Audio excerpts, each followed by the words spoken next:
bottom of the ocean. Our special guest, my brother, Aaron. Well, I think this is my fifth episode with you guys? At the least. Yeah, I feel like, especially in the last year, you've probably done a few, just in the last year alone. Probably go with that. So this week, Aaron picked the episode he really wanted to play, Still Wakes the Deep, by Chinese Room. Or is it The Chinese Room? I think it's The Chinese Room. It is The Chinese Room. Still Wakes the Deep is a first-person it's a horror puzzle game where you are playing a electrician on an oil rig in the 1975s, where you are digging through the bottom of the ocean and you discover some sort of unearthly thing that starts to attack the rig and transform your fellow crewmates. So you are trying to get off the oil rig and survive this nightmare. But going around, Aaron, was this a game or pass for you? This is a game. I would almost put this close to a definite game for me. Obviously, we'll spend plenty of time breaking down why I like this game so much. But this kind of came out of nowhere for me. I had no expectations going into this, and I'm not even somebody that necessarily likes horror games. I don't really play that many of them at all. But this one, it hits and kind of like scratches that itch for a bunch of different categories for me. So for me, this is a game for sure. So I remember seeing Still Wakes Deep. Was it on like an Xbox showcase or something? Yeah, it was on a couple. And I remember thinking, what a cool idea. A horror game set in the middle of the ocean. That seems terrifying. I don't like the middle of the ocean, even though I'll never be there. And so I was kind of into it. It didn't hit for me the way that I thought it would. I do still think it's a game, and largely because of its time to beat. But I think if it were a longer game, I would have really not been as into it at all. So it is a game, but it's just barely a game for me. And then for me, I'm actually give this a pass. I know. So when I played it and I beat it, I was like, okay. Then I thought about it, and I was like, who would I recommend this for? And I wouldn't recommend it for a horror person because this game is not scary. I would give it like a 2 out of 10 on scare. I wouldn't recommend it to someone who's into puzzles because the puzzles really weren't there. So the only person I'd maybe recommend it for is someone who really wants a good story. Because I that's the only thing, the saving grace. I like the story. I like the acting, but overall, I was not impressed with Still Wakes the Deep. So yeah, I think I'd give it a pass. I do agree with you, Keith. It's a very short game. So it is kind of one of those things of like, yeah, if you want to pick up a story, this is definitely kind of something that's worth it. But yeah, I think the audience for this, unfortunately, is a little limited. But yeah, let's get into the story of Still Wakes the Deep. As I said, it takes place in 1975. You are playing this electrician who got this job in this oil rig because you're friends with the cook. You slowly start to learn about your life back on the mainland. Oh, which this also takes place right off of Scotland. Which, by the way, great locale that they did this. I highly recommend you put on English subtitles because the Scottish accents are very hard to understand. But well, it's not even the accents. It's they do abbreviations. Again, I got a ton of things that I really like about this game. But one of the things that I like on the immersion level of this game is that they switch. Like sometimes they'll speak in English, but then they'll use phrases that are, I think it's all in Gaelic, right? So it's Irish. Yeah. So they'll switch in between there. And I think that's a very realistic way for people that probably live in Ireland where they're going to speak in English, but they're going to speak in Gaelic at times. So they're going to flip kind of back and forth. So I like that when you're reading the subtitles, it's always in English, even though you hear them kind of saying something in Gaelic. And you kind of like, oh yeah, I could kind of hear that's what they're saying, even though you're like you don't know what they're actually saying. That is one of, again, many aspects of this that I really love is the voice acting. Yeah, the whole, like I said, idea of being on an oil rig in the 1975s, which, by the way, the year 1975, it didn't play too much of a part. You specified the year 1975 because you kept saying the 1975s, like there was more than one of them. Yeah, there's only like one in any one of them. There's like 6 1975s. It was in one of those. Yeah, so I'm glad you specified the year 1975. That's very big. I guess that's what I'm trying to say. It's 1975-ish, but I guess I looked at the website. It actually says 1975. But anyway, the only part that's important that plays in that is their radio sucks.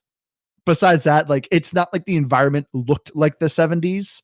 You see a TV that's kind of old, but that's about it. But yeah, I loved the idea of this in an oil rig, and then the people here. But yeah, as the story goes, you find out that you ended up fighting somebody in the mainland, and so you ran from that. So the cops are after you, and you start off the day where the boss found out that you are being chased by the law, so he fires you on the spot. But of course, the oil rig ends up drilling into something that unleashes a horror on this oil rig, and you are just trying to find a way to survive and get off. But yeah, I liked this story. Like I said, this is the strongest point of this game, is the acting and the story. I will say, I wish the game did a little more with the people, because you literally talk to a handful of people for a couple sentences, and then it's boom, event happened, everything's going on. I wish it was a little more, but luckily the voice acting and the actual like writing in it is good enough that I still felt drawn in, which is an impressive feat. Well, so this is where I have a little bit of an issue too, because largely I thought it was an interesting story, but you have these moments where people, I don't know, I don't want to say who, but people don't make it at points, and your character is very emotionally charged over some of them, and I don't know why. Yes, some of them you have some connections, but even throughout it, they don't really give you any backstory as to why they're so close, or any current reason why they're so close. And so it's just like, I can kind of surmise a little bit of it, but largely I have cool. I didn't really I'm not going to miss that person any more than the last person. Yeah. I mean, I gotta say, I know that you're talking about story, but you're also bringing up setting, and the setting is one of my favorite things about this game. And I've got a lot of things that I do like about this. And one of the things that really sticks out to me is that setting, because I think to properly nail a survival kind of horror game, you need to have claustrophobia. Like, the claustrophobia has to kind of make sense. And there's other horror games that you make that set up the rules for claustrophobia, but at the end of the day, it's just you're kind of forcing that. They could just leave at any point here. What was that one we recently played with the werewolves? It was almost like one of those Telltale games. With the werewolves? Do you mean that? Are you talking about? Are you talking about like the Quarry? Yeah, the Quarry. Okay. Well, we didn't do an episode on that, and that's kind of a spoiler. No, I'm just saying us. We didn't really. I know you guys didn't do an episode on that, but I'm just saying when we were playing that. A spoiler. The rule set there was it's claustrophobic, but it's really not. Like, the rules are just kind of like set in place to make it there. They're legitimately stuck out in a tight quarters in the middle of the ocean. There is no way out. There is no way of and I love that setting. The fact that they picked 1975, I think you're right. Fine, there is 1975s. Yeah, somewhere in the 1975s. And you're right. Maybe that was their way of kind of limiting technology, and they just said, like, well, we just don't want technology to play a factor here, so this is how we're going to limit it. Maybe that's the reason why they do it. But either way, it still felt like a very clear direction. And fine, I'll give it to you. There isn't a lot, like, from when you start the game to when things go wild and go sideways is like 15 minutes. So characters you're kind of meeting along the way, you are literally having very short conversations with them. However, I still think the implied of what's happening, and obviously he was on this platform or drill, and he knows these people. He's been working with these people. They talk to him as if they know them. They're talking to him and having a conversation with us as if they know them. Yeah, I think you probably would still be a little messed up if some of those people are dying along the ways and the ways that you're seeing them. I don't think I needed much more than that. I didn't think I needed an intimate moment with every single one of them for that to make sense to me. It makes sense with the exception of, I think there's obviously one character that they really lean into his death. Yeah. And it is like that. They do a very good job of this person was specifically way important to him, and it makes a whole lot more sense why this is leaving an impact for him. And so I thought everything made sense. I didn't feel like, oh, I didn't even know that guy. It felt like, oh yeah, this was my coworker. I worked with them, even though I, the viewer, only got to see them briefly. I know why you'd be feeling this way right now. It doesn't feel like, why is he acting like that? We don't even know him. All that stuff was cohesive to me. So I didn't really have any major issues with that. I felt like I'm not saying the pacing itself is its strength, but the pacing was right for this game of just keep it moving and it doesn't have to drag out any longer than it needs to.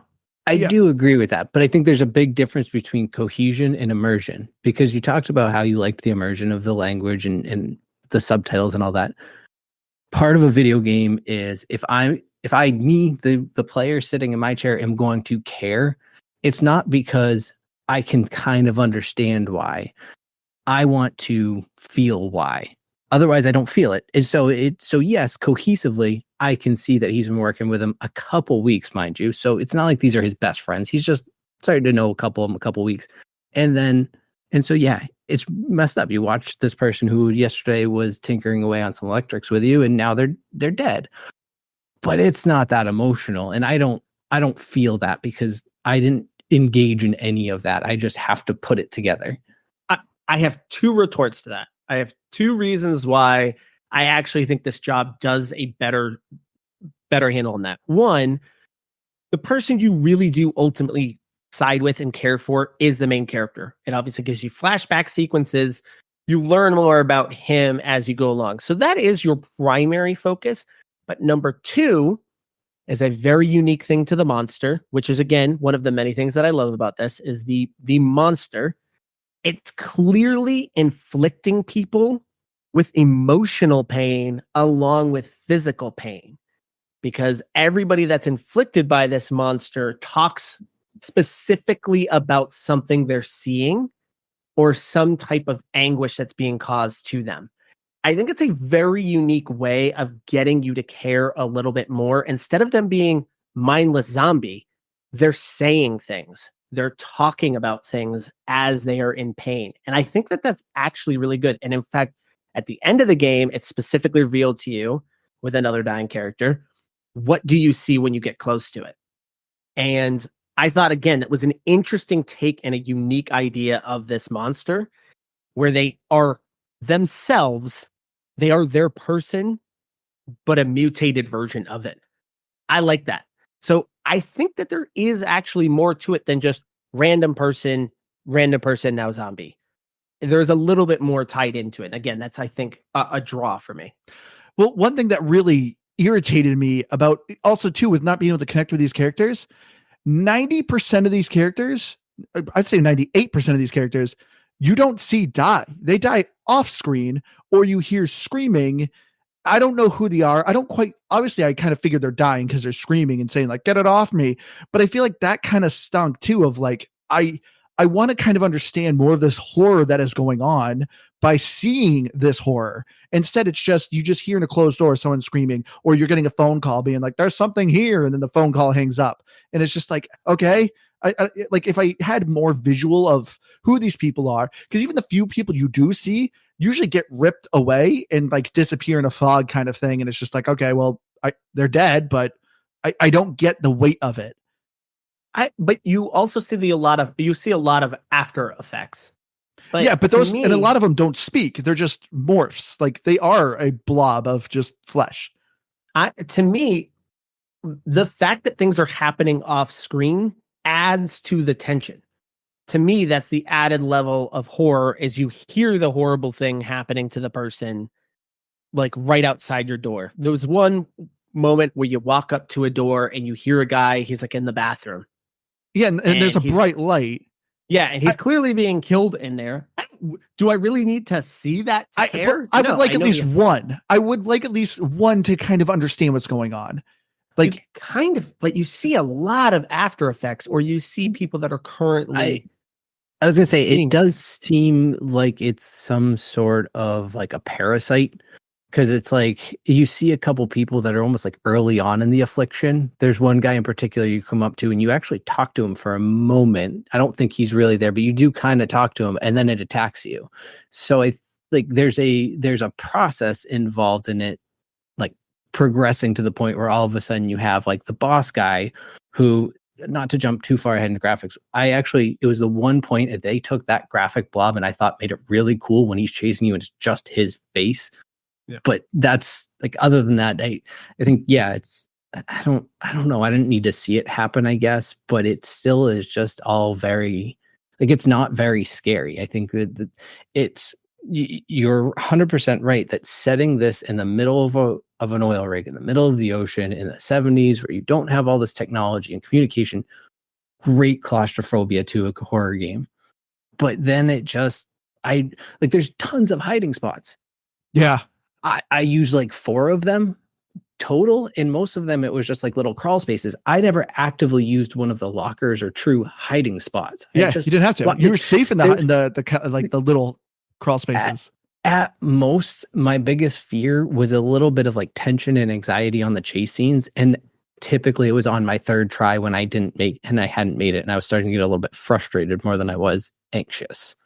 So like, I don't know, or the underwater. Again, water does stuff for me, so like panicky a little underwater, but otherwise not that scary. I don't know if I needed this game to be the scariest game I ever played or anything like that. I think I fine if you're giving me a scare level on 1 to 10, 10 being the most scary. It's like a 6.5. To me, it was. To me, yeah, because I still think the chase sequences are still pretty decent. I still think the format itself is pretty well done. And there are very specific themes, or there are very specific connections to this movie, and this might again just be a little bit of things that I enjoy showing up in a video game, but body horror specifically is a very unique horror genre, which is pretty much not necessarily the scariest thing, but it's gross looking, and it's gross. And the moment I start seeing this monster kind of present itself, I'm like, this reminds me of The Thing. They said they got a lot of inspirations from The Thing, which doesn't shock me one bit. Yeah. And if you watch The Thing's again, an amazing setup. They are in the middle of the Antarctic. There is no escape. They are out there. No one can come for them. I wouldn't say The Thing is scary. It's tense, and it's got a very clever kind of hook to it. But the body horror is what makes The Thing exceptionally kind of unnerving and freaky. And that's where I say I think this is more what it leans into. It leans much more into body horror than to kind of jump scares or things along those lines. So that's why I'm like, yeah, maybe that's why I'm giving it, a 6.5 on the scary level, because I understood what it was trying to do, and I was like, okay, it's accomplishing that. It feels very much like The Thing set on an oil rig. Well, minus the paranoia, like The Thing. The that's movie, the hook. The hook movie, of The Thing was that paranoia, and it does not have that. It obviously doesn't have the cloning mimic human thing. So it very much just as the monster kind of from The Thing. Yeah, but even like Keith said, like the boss having just a massive face, and he's basically tentacles and a face. That's like, oh yeah, like that is The Thing, where it would do just these weird morphing of bodies where. Yeah, it'd whip out tentacles to crawl. Like that's very much The Thing. So there was a part of me that was just like, oh, this is The Thing, and I love that. Like that's awesome. Like what a great interpretation of that for this. And so those obvious connections worked for me. See, and that's why I'm surprised I didn't like this game, because The Thing is one of my favorite movies. I love that movie so much. I've seen it so many times. It's just to me, it's a very entertaining movie. Well done. But like this, it just. Like I said, I give it like a 2 out of 10. I was not scared at all. Now, I'm getting a little ahead of it, but I think another big issue is the achievements in this game are awful, really bad. Because there's one achievement to die every single way possible, and there's multiple achievements in like dying. So, and so like, I think that's the other reason I wasn't scared. If a chase sequence was going on, I'm going, I want to die this way. So I'm going to stand here and just let it kill me. Oh, it killed me. Okay.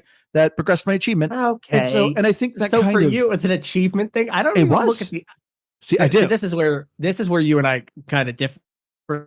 Like, to me, I could play a game like this and I just want to be immersed in it. I literally do not care about the achievements. I didn't look at the achievements. Actually, I did at the very end just to kind of see.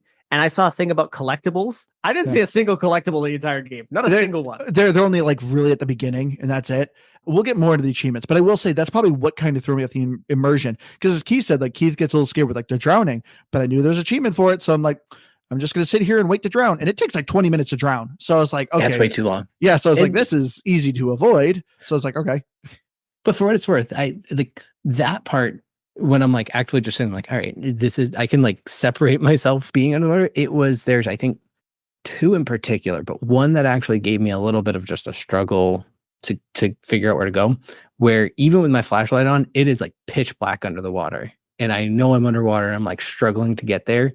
It is always those last like 5 seconds of underwater clamoring for the surface that I'm personally holding my breath. Those moments get me. It's not fear, but it definitely brings my anxiety up. So I guess that kind of still plays into a horror game. But also another thing this lacks, it's a horror game, like a feeling of survival, like picking up any items, not just collectibles, but like I only have like Resident Evil, you get like 1 health pack per chapter basically, or something like there's a feeling of need. It like there's none of that. There's again, not to get ahead on achievements, but there's one called Walking Simulator. This game practically is a walking simulator with minimal horror, and that's where I really was like, it doesn't hit anything. So would you give it for a rating for horror, Keith, out of 10? 1 for the. It almost made him water. stop breathing. He almost stopped breathing, and he's going to give it a 1. Unbelievable. That's good for there. One minor tense moment of the game that really wasn't even scary. It was just. I've never stopped breathing when I was playing a video game. I didn't stop breathing. I was holding my breath. There is a major difference between stopping breathing and holding your breath. Oxygen was not entering your body. So, if we're talking like, if you switch in can we switch into gameplay now? Yeah, well, that's what we kind of are on. All right, good. Because I didn't know if you're supposed to officially announce we're moving into gameplay. Gameplay is really my only fault with the game. It's really my only fault with the game, which is it's a game. Gameplay should be top. But you're kind of like moving from scene to scene, but everything in between is the same. Yeah. I'll say, to me, what makes this game is environment and story and monster. Like, I like all 3 of those, but to me, that was like the core of this. So all 3 of those were good. I was happy. But it was like a guarantee. If you are shimmying across something, that is going to be the moment the oil rig shakes. Yeah. Oh, I called those attention checks. That's all it was. It was just to make sure that you didn't take your hand off the controller because all you were doing was pressing forward. Same thing. If you are running and jumping to hang on to something, you will have to hit left trigger because something's going to shift or shake and you're going to fall. And it was just too much of that. But you don't pick up anything. Well, actually, you do pick up things. You do move a few things, and you do use a fire extinguisher. But that's kind of it. And you can pick up things and throw them, but only when there's a monster. So there are some elements there, but there is not much. So the gameplay itself is like just inconsequential to actually enjoying this game because it just doesn't do anything. There's no puzzles. I wouldn't say anything was a puzzle. I wouldn't really describe it as a puzzle. I think it is there was a couple you had to hit like switches in sequence. There's no like point in time where you're able to go backwards and get lost. That's true. That's what I noticed is I always knew that if I was able to access the path I was going in the right direction. I didn't know where I was going. I didn't know why I was going there. But I mean, yeah, somewhat from the story, but largely I just go forward because, well, actually, no, that's graphics. I'll get to that later. They do have like this map that you can keep coming across. Oh, I never used it. Oh, I looked at it, but that was I did it. at the very beginning, and then I realized that same thing. Like, oh, this is Yeah. very linear, so it's kind of impossible. There is one section where I did get a little bit lost, and it was where you were doing some generator thing. So you were going from one room, getting chased, and in the other room doing something, and then that didn't work. But I knew I had to go back because I saw a bunch of hiding spots back there. Yeah. But I went back and realized, because I've never once had to use the indicator on where I needed to go. I went all the way back and I was like, oh, I should check the indicator, see if I'm Oh, I forgot that going. existed. Yeah, and then I hit it and I was Yeah. like, crap, I had to hit a button back at the beginning. So I went all the way back, hit the button, then had to backtrack. So there was only one section where it did that for me. But other than that, it was very linear. So I remember watching IGN's review of this before, and I was like, this guy's got to be exaggerating. But he was talking about how there's so much plastered yellow paint to indicate you can go on this, you can interact with this thing. I thought it was an exaggeration, but it is not an exaggeration. There's yellow paint everywhere. So that's why I kind of like that, though. It did make it easy, obviously, to navigate, but it was just like, where is this yellow paint coming from? Literally every door handle, yellow paint, switch, yellow paint, ledge, yellow paint. It's like, okay. Yeah, I mean, especially to the point where it's just like someone haphazardly scattered on and they leave paint cans there. I was like, what? In the midst of this, is someone like, hey, yellow paint, just in case there's one other survivor that can make it across this leap. But I didn't mind it because at the very least, it made it easy to just navigate, because otherwise too, I knew I wasn't looking for side paths. So like when it comes to a game like Senua, which is still very different but close enough-ish that I'll use this example, that I felt like you wanted to explore every nook and cranny and like, oh, is this the right one or is that the right one? I kind of want to go the wrong one first because I want to discover any secrets. Yeah. There was none of that in Still Wakes the Deep. It is just follow the yellow paint. Follow the yellow brick road is all it was the entire game. See, the yellow paint, I do agree. It made it easy to navigate, but it kind of like, it would draw me out because I'd be like, okay, yellow paint, like, where's this all coming from? Because especially too, when you're on like catwalks, there does not need to be any yellow paint. Like, you're clearly going across this ledge, you're clearly jumping this gap, but it's just everywhere. And it's just like, okay. But yeah, when it came to the stealthing with the monsters, so easy. The monsters are brain dead. You literally pick up a wrench, throw it across the other room. Like, it can be, you could throw a piece of something a mile away. It, like, usually in a game, it's like, oh, you got to throw it semi close to the monster just so the monster turns around.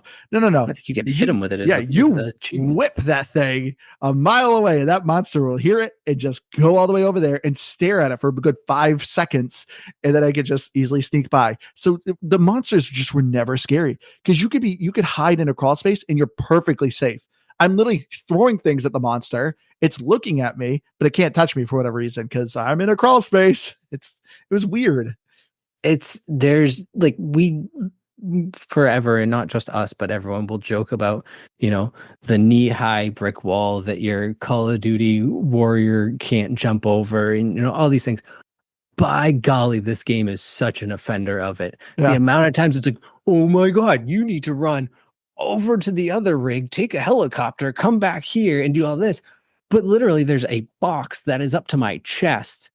And with the amount of parkouring my guy is doing around this dang dying rig, I can hop over that. Or these giant windows that I'm talking to my friend through. Yeah. I'm just going to crawl through one of those because otherwise I'm going to go unscrew the little plate on the bottom of the floor and crawl through an even smaller hole that I can somehow fit into.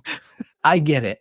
The story has to happen, but geez almighty, at least put up a glass window there or something so there's not so blatantly obvious.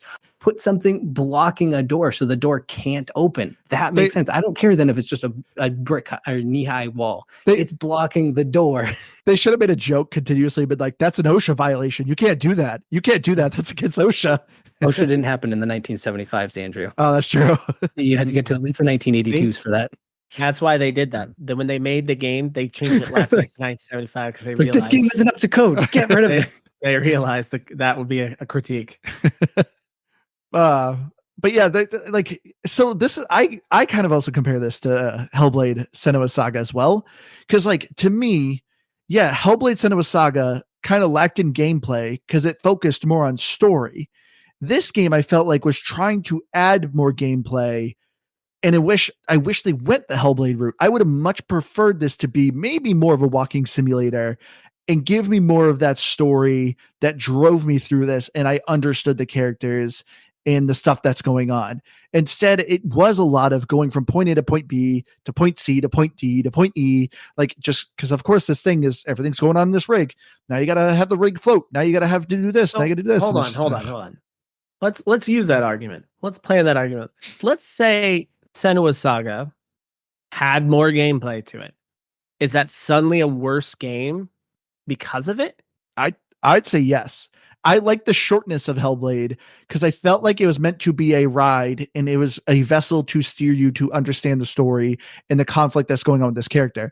I did not understand the conflict that's really going on with this character besides the flashback snippets it would just feed me, because you're not interacting with a lot of people. And so it's just... I would disagree. I think that the story itself, literally from the beginning, is very clear on who the character is as a person, why they're there, why, like, what type of pain they have back home, all the way up until the very end of it. The final scenes in the game are very clear as to what the beginning, middle, and end look like for him. That's why I say you guys seem more focused on the external characters here, but much like Hellblade, I think it's way more about the individual in the body that you're moving. That's, I think, where they want your focus to be on. And I think that the game, in my opinion, kind of nails it. It didn't have to be long to get the point across as to what it was. Yeah. I can't believe you would say, though, Senua's Saga would be worse if it had more gameplay elements. That doesn't make any sense. Because if this has more gameplay elements that aren't... I think the argument's clear. They're not great gameplay arguments, but there are more gameplay elements. But I don't think that makes it worse. Because what makes it worse for me is if something is slowing me down, I start to get irritated. Like if something keeps killing me, if I keep losing a sneak element and it keeps resetting that event for me, I kind of get annoyed. Sure. And so that's why I feel like if Hellblade was just like, oh, we're going to add more of these puzzles that you're going to do, or this pointless fighting, it just slows it down. So yeah, the gameplay was just a bit lacking on it. Is there anything else you guys want to say about the gameplay? No, there's not much to add. There isn't much there. Right. Because so graphic wise, we talked obviously about the yellow paint and obviously the aesthetic of the being on an oil rig. The other thing that kind of surprised me though with the graphics. So yes, as I said, you don't see a lot of deaths going off screen. You kind of see like fleshy blobs of aftermath of people. They generally don't look that bad. So that was the other thing too, where I'm like, this game isn't very gory. Because even too, a lot of bodies you see are perfectly whole. You see people die, but then you just see their body and they're whole and maybe like a little pool of blood underneath their butt. And that's it. Until the very end. Like when you get to the last time you get to the corridors, like where the dormitories, there's like people's spilled guts everywhere, ripped off faces. And it's like, where did this come from? This game literally had whole bodies perfectly fine, intact. And now it's just like people shredded open. It was like, okay. I don't know. I don't know if I don't know where you get to that point. You're literally seeing people like melted looking, shred. Like what are you talking about? Like they've literally got things growing out of their necks, their chests ripped open, their arm and leg is like 15 feet to the left of them. Like, what are you talking about? You literally see that all game long, and then you see a corpse and you're like, where was this the whole game? There's literally people plastered onto the ceiling. It didn't look that bad though to me. It literally looked just like goo. What are you talking? We were literally talking about how the body horror of the thing, and it's like the interpretations of it in this game, and you're like, no, this is nothing. Wait, that was that they're literally bursting. So I think you're both. I'm between both of you on this one, because yes, you have amorphous blobs and weird just assortment of parts, but it kind of did just look like on a very higher quality level a child was like, here's a scary blob with Yeah. arms and legs. Like it was But on top of that, and I don't, maybe this is me because I don't know how you graphically make something that doesn't exist look good, but it just graphically, it was like, I don't know, it would like grab at the cage you're in, and it's just this weird, like, it sort of just absorbs around the cage, and it's not good graphically. Like there was no texture to it when you got up close. From a distance, it looked pretty good, and these like flying arms everywhere. But as soon as it got close to me, I was very unintimidated. And again, it becomes very much less scary when the gameplay already, like we talked about, it's physically staring at me through an open door that's a crawl space, so I'm safe. It's just not, I didn't think graphically it was great. And like you have quality and performance mode. I changed it to performance at the beginning because the frames per second are so bad on quality, which is normally not a gripe for me. But then the graphics were so garbage on performance that I went back to quality and just dealt with the frames per second, because it also wasn't very smooth on performance mode either, for that matter. I don't think I noticed the frame rates. You didn't feel like it was so slow and like choppy? Granted, I was doing the walking simulator achievement, so I was walking the entire time. Let's look into that. Was it worth it, Andrew? Was the achievement worth it? Oh man, I don't. not. I got some thoughts on achievements. Wait till we get to that.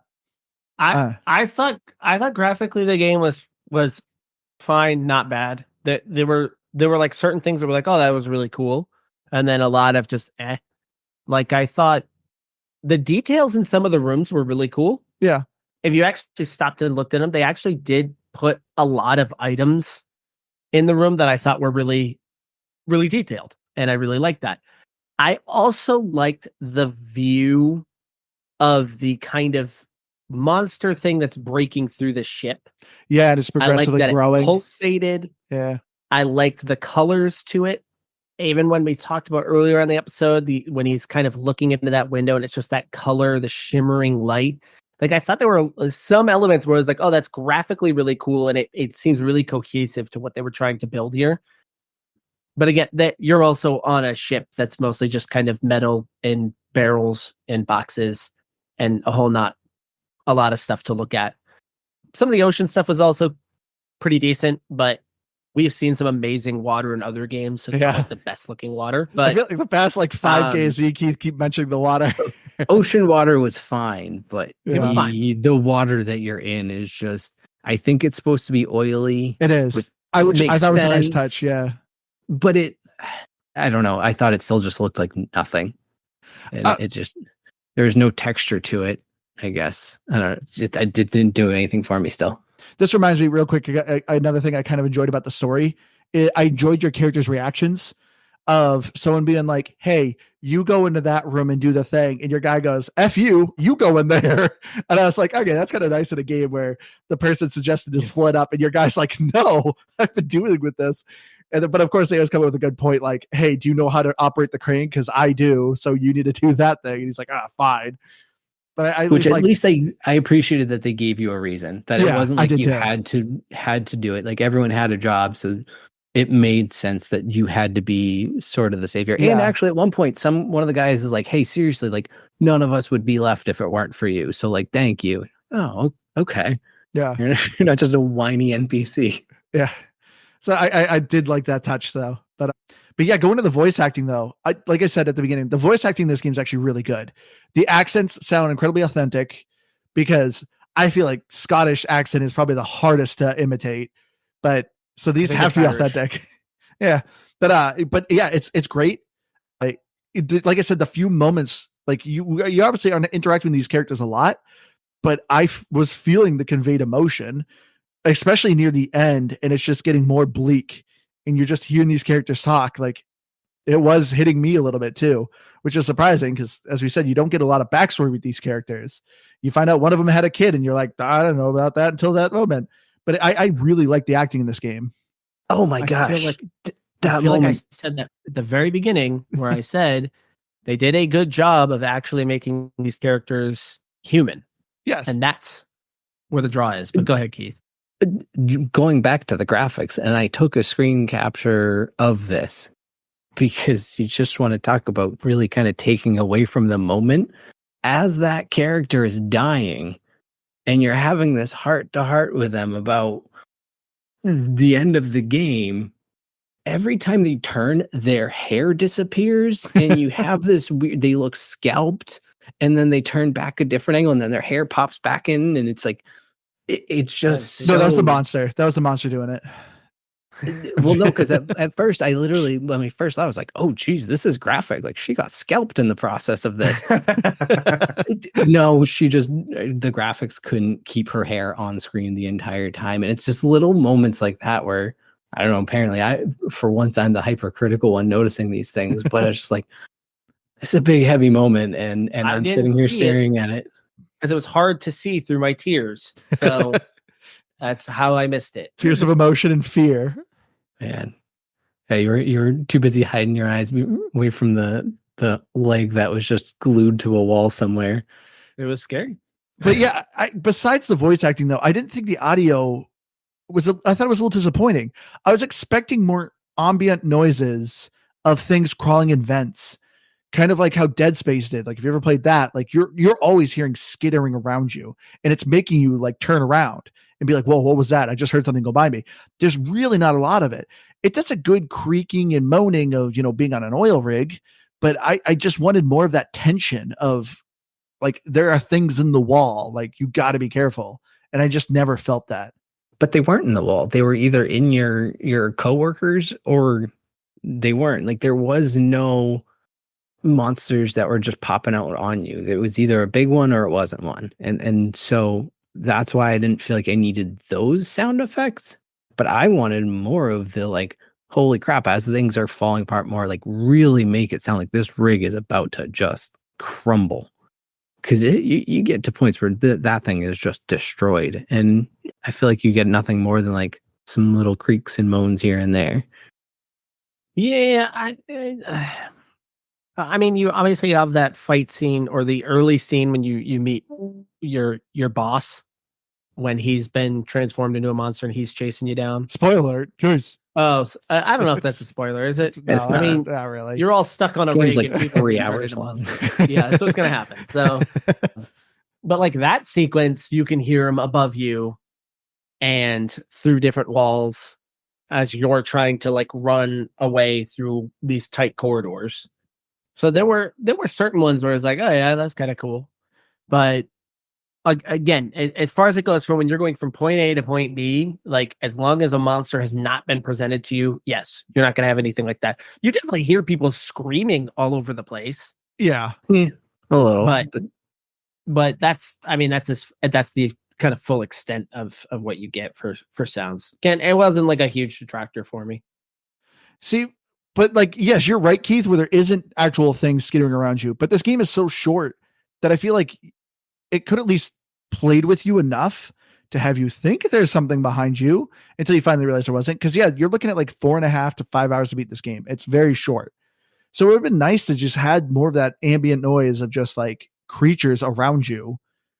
So that was there was a controller button to look behind you, but what good was it ever? Yeah, I know.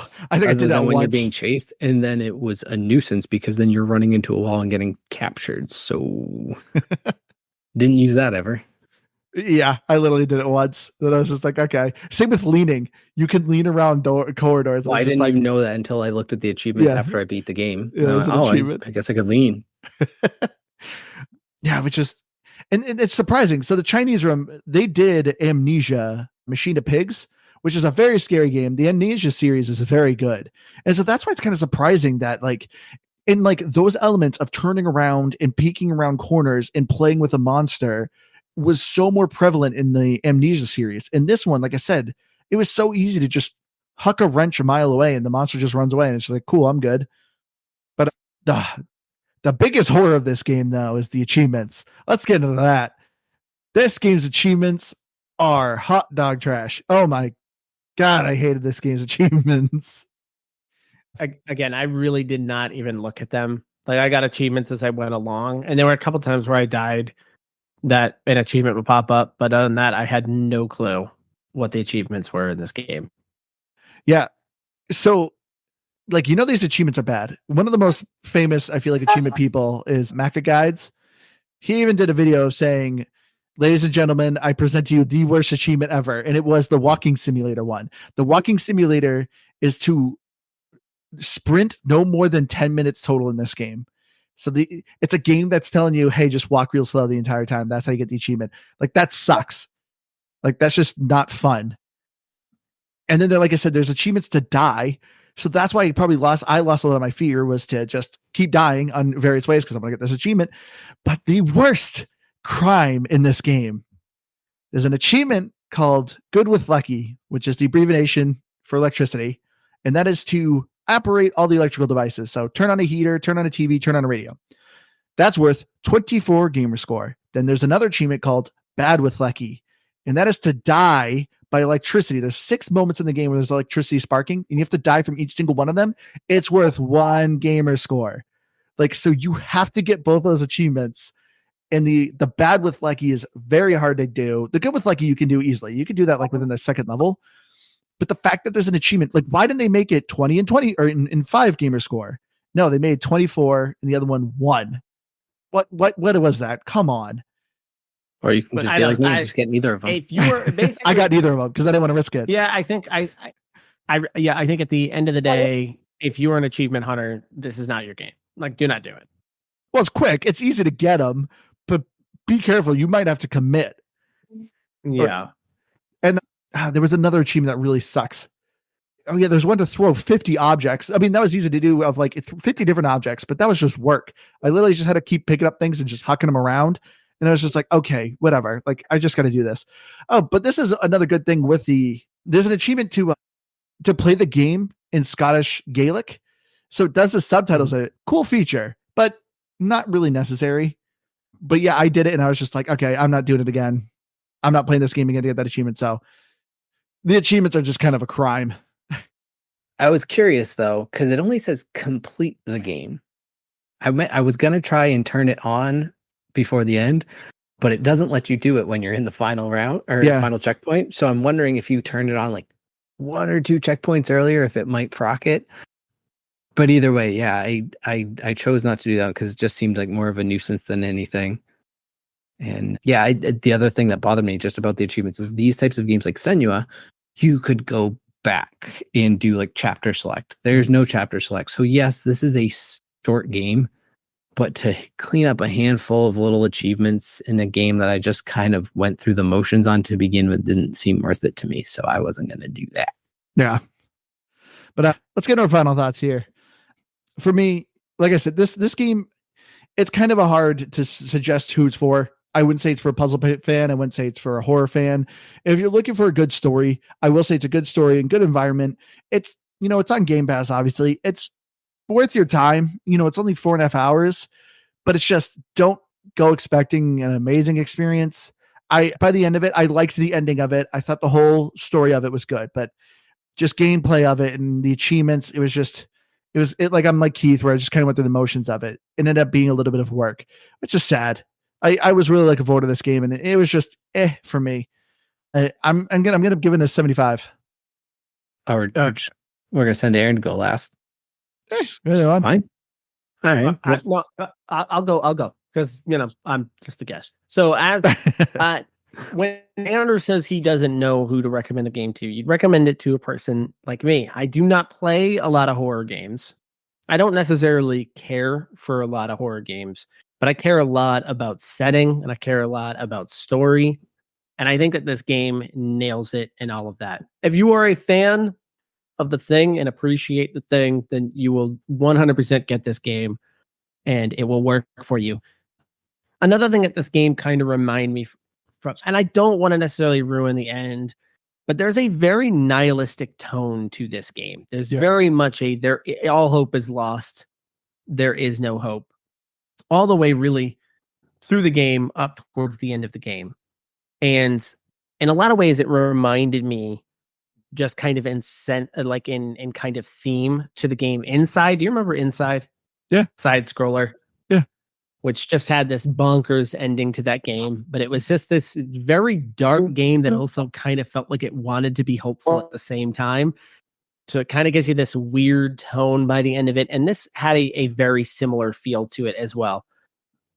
So if you're looking for something, again, that's short, but should be plenty immersive, don't expect to have to do a whole lot. I think this is just kind of a perfect game for that. So to me, if you were trying to dip your toes into a horror game, this is where you start. And for me, I'm going to give it an 88. I think you said the first really good thing on this whole entire episode, Aaron, at the very end there. Because I have agreed with you a few times, so I can't say the first thing I've agreed with you on. But the first really, really poignant statement is, if you are someone who would like to try and get into a horror game, but you're intimidated by a lot of them, then I absolutely think that this game, or that Still Wakes the Deep, could be a good entry point, because it lacks a lot of the big horror elements that games have. The sparsity of items, the constant fears, there's some of that a little bit, but not on any level that's so crazy. Like, I don't know. It's too much for me to get into that horror game. So if you want one to really try to dip your toes into, I think this is a great starting point. But outside of that, if you're into horror games, probably not going to do much for you. If you don't like horror games and you just don't want to get into them, probably also not going to do much for you. Yeah, I still say it's a game in the aspect of I can get through it pretty quickly, and I did really sort of like the story overall. I didn't like the ending. I thought it was kind of dumb. Oh, really? I like that. Because I always hate when a game's too open up for interpretation. This to me had enough of an ending that I'm like, okay. And that's fine. And maybe I don't need to know what the monster really ever is, but they don't tell you. It's just it's an event, and I don't know. I just have a few gripes with all of that, but otherwise, yeah, I think it's fine. All otherwise is like an actual walking simulator. Just don't actually do the walking thing, because then you'll waste more time than you need to. So yeah, I'm with Andrew, but I'm going to go a little lower because I feel like I was a little more negative. Say 71. And then a Metacritic, it has a Metascore of 73, and for critics, it has an 8.1. Or no, users 8.1. I got that backwards. But yeah, that's about wraps it up here. So thank you all so much for joining us. I've been your hardcore gamer host, Andrew. You can find me next week's live Fiber 01952. Go to GamePassGrabBag.com. It'll bring you to our link tree. You'll find all our links. Go to join our Discord. You know, me and Keith are quite active on there. If you want more of me and Keith, we did guest on another episode of another podcast. It's not out yet, so really good thing for timing. Like, who knows? Maybe you'll listen to this after it came out, before it came out. Really, really good marketing, Andrew. Hey, I'm just telling. Well, if you let me transition, check out our socials or our Discord, and we'll post it when it's up. So there you go, Keith. And if you're listening to this in 6 months, I guess go back and look at our socials 6 months ago. I mean, I'll mention it again. Yeah, go ahead, Keith, you jerk. Been confrontational and screwed up the podcast as always. And Aaron, thank you for joining us again. Hey, thanks for having me. I feel like your demeanor went down the more and more we just ragged on this game. You were just so excited at the beginning of this, and now at the end, you're just like, you look downtrodden and beaten. Like my whole thing is like, I make points at the beginning of this, and then you're like, you're wrong, and then later on, you guys say, and I liked this thing about the game, which was the same thing I said at the beginning. But you know what? Whatever, it doesn't matter. Welcome to Game Pass Grab Bag, Aaron. It's the grab bag portion where we take things we like. You previously said we don't remember what we said 10 minutes ago. So what I hated 10 minutes ago, I'm gonna love by the end of the episode. That's true. All right, everyone. Love you all. We'll see you again next week.